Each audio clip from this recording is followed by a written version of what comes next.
In the article, if you'll remember, right after Pava is talking about the four different things that the cases. So about the company that had the cop killing lyrics and the exploding bullet and the beer and that kind of stuff advertised to the poor urban community.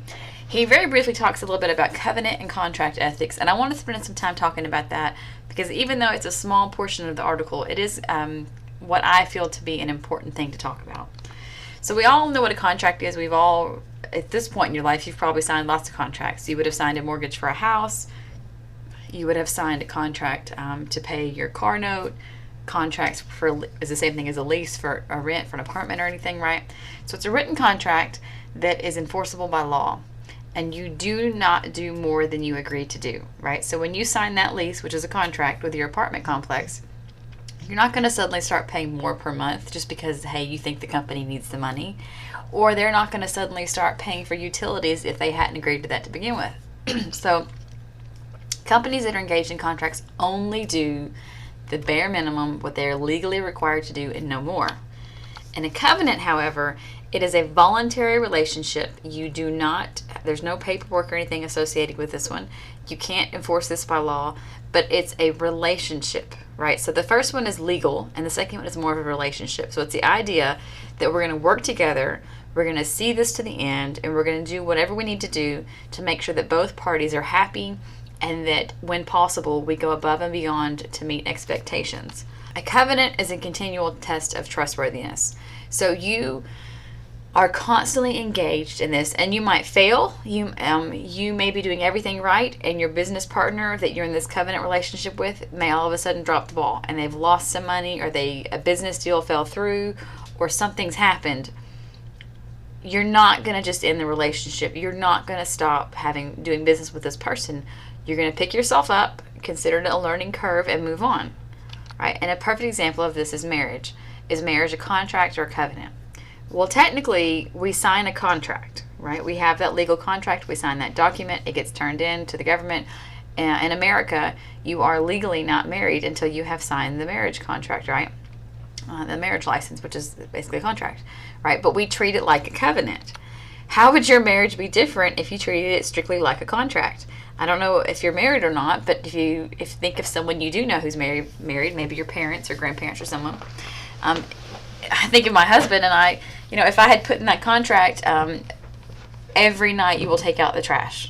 Well, right, it would be nice if you took out the trash every night, but if we treated it like a contract, then we would have been divorced a long time ago, right? We would have severed that contract and that relationship a long time ago because we're human. And I fail on my end and he fails on his end. But the idea of the covenant is it's a continual test of trustworthiness and the relationship. So just because I am not perfect and he's not perfect does not mean that the relationship we have is not important. So we treat our relationship as a covenant, as a constant reminder, right? It's every time I see my kids, that's a constant reminder of how important our relationship is. And I need to maintain that covenant.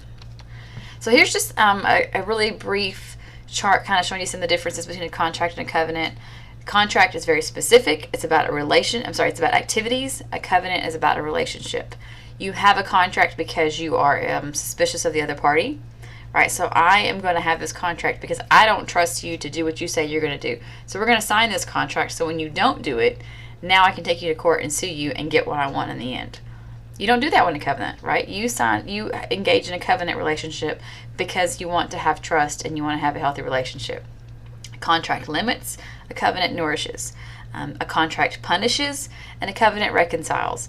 And again, thinking about the marriage example, in a healthy marriage, there shouldn't be punishment. There may be some anger and some disappointment, but there should not be a punishment there. There should be okay, we've had this happen. It was wrong. Let's reconcile. Let's forgive and forget and move on because we want to make sure that we have a trustworthy, healthy relationship in the long run. And a contract is only for those parties involved, party A and party B, firm A and firm B. I'm going to sell you this. You're going to buy it at this amount, and you're going to buy this many every month. That's it. End of story. That's a contract. A covenant, however, extends to the larger group of people involved. Right? My whole family wants to see our marriage succeed. My friends want to see our marriage succeed. The community wants to see our marriage succeed because children that are raised in, statistically, everyone has their own story, but just statistically, children that are raised in a two-parent household tend to be healthier, more well-adjusted children, right? So the community, it's good for society, it's good for the family. They want that covenant. Now imagine if businesses treated their relationship with their customers as a covenant, right? I have sold this product and you bought this product, and something about it was faulty, it was wrong, and you brought it back and I fixed it. I made it right. I fixed the car, the product, the headset, whatever it was you bought from me, and I fixed it and gave you back either a new one or a better one. You're going to be happy and you're going to continue to buy my product because you trust that I'm going to do the right thing every time and always make sure that you get the best product available. On the flip side of that, the business is going to get my loyalty. There may be other companies out there that are better looking or fancier or skinnier, whatever, to keep that marriage example going. Whatever the difference is out there, I'm going to maintain that relationship with the company that I have started out with because I know that in the long run they're going to take care of me and we have a good relationship. And there's people out there that are like, we only buy Fords or we only buy Chevys. Well, usually their kids have that same opinion. We only buy Fords, we only buy Chevys, or you might have a Coke family versus a Pepsi family. That's how you start to bring in the larger extended community and the family with the covenants there. Because if I have a healthy, strong relationship with this organization, then my children will have that same relationship, or my siblings, or my parents. That's a lot of times why you'll get families where everyone's a cop, or everyone works at this manufacturing company, or everyone's teachers, or everyone's nurses, because they have a relationship with that industry or that organization, and that covenant, that relationship has extended to their family members as well, and they see how healthy that is and they want to be a part of that.